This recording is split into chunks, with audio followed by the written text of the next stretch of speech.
What's up, everybody? It's your boy Sultan, the political preacher, here today to talk to you about the glamorization of sexual abuse, aka homosexuality, also known as LGBTQ, and any other letters you want to add on to it. I want to deal with this topic today because it's just necessary. You know, we had the Oscars recently, and Billy Porter came out, and he had on his dress, and you've seen it in the picture already, right? He had the dress on, and everybody was saying, you know, it's beautiful, it's wonderful, you go queen, you know, this and that. And I thought to myself, you know, there's something amiss here. Clearly, we understand that the majority of homosexuals and those who are sexually confused have suffered sexual trauma in their life. Clearly, we understand that, right? I mean, you got men who go to prison, right? And they straight. Then they suffer sexual trauma and they come out wearing dresses. Like, we're aware of that, right? And see, that's the problem. The problem is we are aware of it, but we don't want to deal with it. So what a better way to avoid having to bring healing, having to have conversations, having to have people accountable than to glamorize it. And it is the reason why homosexual men especially are always so, what they call fabulous, right? They're always so far out there. Is because underneath it all, there's the shame and the pain of sexual abuse. And we don't want to talk about it, especially the black community, but all communities.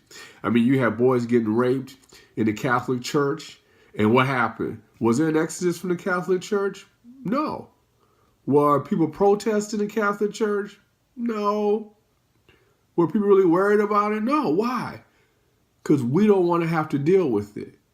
And so if people suffer silently, we appreciate it. And it just shouldn't be.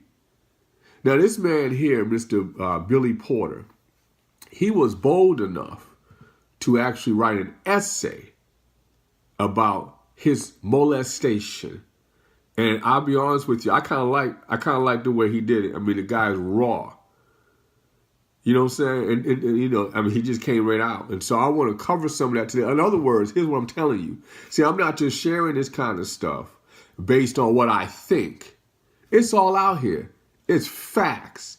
That almost, I'd say 95% of people who are homosexual, lesbian, gay, queer, transgender have suffered sexual abuse at the hand of a loved one, a stepdad, an uncle, a teacher, a pastor, a priest, somebody they know, somebody was close to them, somebody they trusted, and they suffered. And now the consequence is they have to deal with it. And let me tell you something. Don't take my word for it. Let's see what Billy talked about. Here in his essay, and I don't use profanity. He's used profanity here. Now, listen, I have no problem with profanity. I just choose not to use it.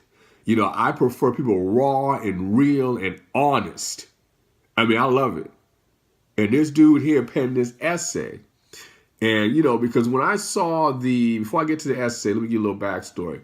You know, Jesus says this. He says, you should know the truth, and the truth will make you free. Only truth. He didn't say your love gonna make you free, your good feelings. Truth, right? I mean, if you're in a relationship and there's infidelity in a relationship, the truth of what's going on is what brings freedom. And so I like truth. So when I seen this guy in this dress, all glammed up and everything, on the arm of his white husband, you know what I mean? I mean, this guy all out, right? I said, what's the story, though, behind this dude? Because, see, everybody want to talk about the dress. But this man wasn't born like this. This man dealing with some stuff. And he's covering it over. And we're applauding him because as long as he's gay, we don't have to deal with it. We can mock it, we can laugh at it, we can do all those things, but we're not going to have to deal with our own pain. And that's one of the reasons why, because I kept trying to figure out why so many black women back this kind of stuff. Well, it's simple. You see, the one thing that we all have in common is the suffering and the shame and the pain. We all understand that. And when women who have been abused and neglected, they see this homosexual man, they know, see, in the subconscious mind, in the spiritual realm, in their hearts, they relate. Because this person is dealing with some issues. And we live in a society today where that's all we do is cover things up. We don't deal with anything. Everybody, that's why you got pain clinic, you got opioid crisis. Why you got opioid crisis? Pain medicine. Why you got so much pain? People don't want to deal with it. So they're on dope, they're on crack, they're on heroin, sexual promiscuity. I know, I was there. Talk about sexual promiscuity, right? Because it's supposed to be a man, right? Supposed to sleep around and do all that stuff. Yeah. Trying to cover up pain and deal with issues. Let's just be real, right? So we're glamorizing sexual abuse. That's what we're doing. And I'm just going to call it out. So this dude wrote this essay right here now, right? And I mean, in here, he says things like, his 250-pound stepfather effing his face with his uncut Coke can girth cock.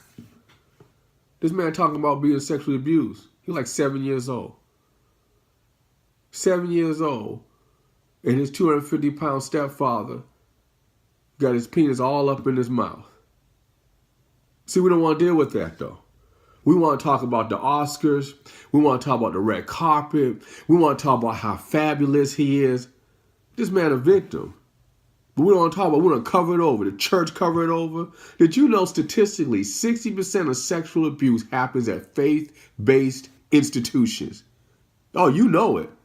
You don't want to know it, but you know it. Let me just read a couple other things he says. So then he says, maybe it's my fault. Maybe I asked for it. Actually, I did ask for it. By year 3, we were making booty call dates over morning breakfast in cold and playing footsies on the table before I skipped off to catch the bus to middle school.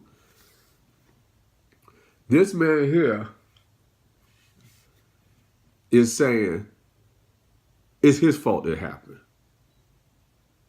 This 250-pound man, 50-year-old man up in here raping you every night.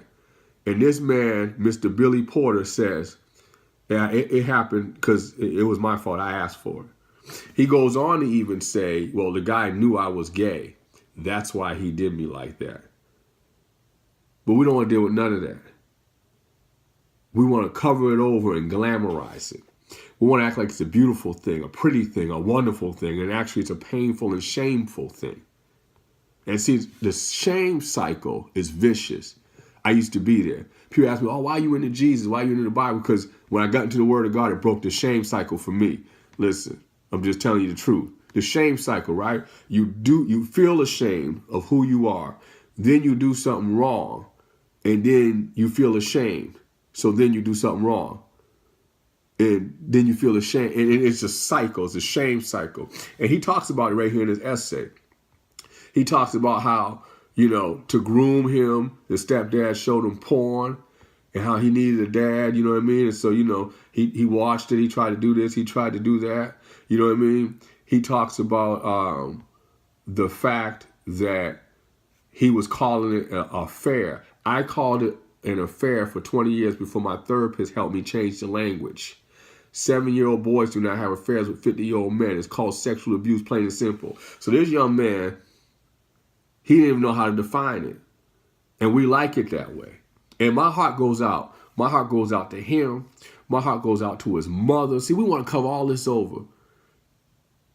This mother raising her son, bring a man into the house, expecting protection, expecting provision, and this what she get right here. And y'all wonder, I had to really think on this thing because women are in real support of homosexuality. And I think it's weird, right? Because I'm thinking like, most of y'all single. Most of y'all keep praying in church, asking for God to send you a husband. Well, guess what? You know, most of the potential husbands is in jail, right? They on drugs, you know what I mean? And they're homosexual. So I would think that when a woman would see a homosexual man, and most homosexual men, you know, they're good looking, they're well groomed, they be educated, you know, they would be like upset, like, you know, man, I just lost a potential man. No, they'd be happy. I'm like, man, how y'all happy? But when you look at the dynamic, you know, these homosexual men who've suffered abuse from other men, these are people's kids. So they just relating. And we just glamorizing it and covering it over, man. But this dude here, this essay, let me tell you. So then he goes on, right? He goes right through the history of how it started, you know. But then he talks about the fact that, you know, he told his mom, you know, and they tried to confront, but this is years later. This is way, way, way later. And, you know, I mean, it's tough, right? You know what I mean? Because now, it's a compromising position. Mom not sure, you know, dad covering up, blase squaze. But this dude's story. And what I find atrocious is that this stuff is out here in a public domain, and we want to pretend like he just healthy. Like he just decided one day, like he was just born that way. Like he just decided, you know, of his own will that he wanted to be gay. When the fact of the matter is, the man who was supposed to provide and protect him abused him. And now we just act like it's glamorous. I can't do it. You know, when I told you that I'm going to come out, I'm all about the truth. I'm not about Republican, Democrat, this, that, whatever. About the truth of what's going on. And so this dude right here, right, he says that when he wanted to go to the hospital after his stepfather had a mild heart attack, he wanted to go there and deal with the issue. Well, his stepfather died. And this is what he wrote. This is not stepfather, this is what Billy Porter wrote. And then you tell me after this if you feel so great about him wearing a dress. If you feel wonderful about Billy Porter wearing a dress, you're one of the most selfish people in existence, because all you care about is yourself. You don't care about this man, and you don't care about people like him, and you don't care about if it's your kids that's going to be sexually abused. You don't care about that. You don't care about none of it. I'm just going to be real with you. If it's all about the dress for you and all about the glamour for you, you're a selfish person. And that's something you need to deal with. You need to figure out, why am I so darn selfish that I don't even consider what people are going through? It's all about whether or not I'm entertained or not. So listen what this dude said. Billy Porter, right? After his stepfather died, 24 hours later, 24 hours afterwards, he says, I don't have nightmares anymore, really, but I'm haunted. Not a day goes by that I don't think about it. Every choice, every decision, every relationship, every effing breath I take. Then he died. This mother effer died before I had a chance for resolve. No closure, no healing. I hate him for that. I hate him for robbing me, my childhood, my innocence. He dumped his SHIT on me and then disappeared. Now it's my SHIT, our SHIT. Sorry I don't cuss, but you get it. I almost want to cuss to go ahead and get you the feeling of it, man, because this dude's deep. Then he says, and we, capital W-E, have to live with it. Pay the sins of the father. The hate consumes me with a power that paralyzes. I'm better sometimes. I have really great days. I have really bad ones. Trying to sort things out. Pleasure turned to shame, turned to rage. I understand now how people lose their minds. I understand the addict who needs a fix because he just wants the pain to go away or to subside at the very least. And just when I think it's over, the pain, the fury, every time I feel I've made progress, forgiving myself, forgiving him, forgiving the world, the universe, or whatever, the SHIT comes back, morphing into yet another terrifying monster, coming for me bigger and stronger than the time before, laughing at me, just laughing. This sound like a person to you that's all happy and roses and cuddles? No, all that's a facade and a front. We all front and fake. Y'all know what I'm talking about. You can be struggling in your marriage and people be out smiling on Facebook. That's what this is. But we need healing in our nation. We need healing for our people. And we're not going to get it covered over. You know why the suicide rate is so high among homosexuals? Ain't got nothing to do with bullying. It's got to do with the simple fact that they suffering inside and they ain't got nobody to talk to because y'all think it's glamorous. We think we have a society now that has glamorized sexual abuse. Put it in G-strings, thongs, dresses, high heels with purses, outlandish hairstyles and makeup. That's what we've done. And that's what we continue doing. And it's not going to help. Because all them boys who've been in the Catholic Church, they're going to have some issues to deal with. Those girls who were R. Kelly, they're going to have some issues to deal with. And who's going to deal with them? We need to deal with them. The men, we need to step up and deal with it. First, we need to identify it. We need to call it out. And we need to be proactive because the abuse of Billy Porter and a lot of other little boys like him happens from men. We are the perpetrators of this kind of foolishness. And we need to repent and get our lives right. We need to cut this mess out. We need to stop protecting our kids, protecting and loving our women, and standing up to what's going on in our society today. This your boy, Sultan the Political Preacher. Let me hear your thoughts on this. You can follow me on YouTube at The Political Preacher, Facebook, Political Preacher, Instagram, Political Preacher, Twitter, King_Ramsey, because I couldn't fit Political Preacher on there.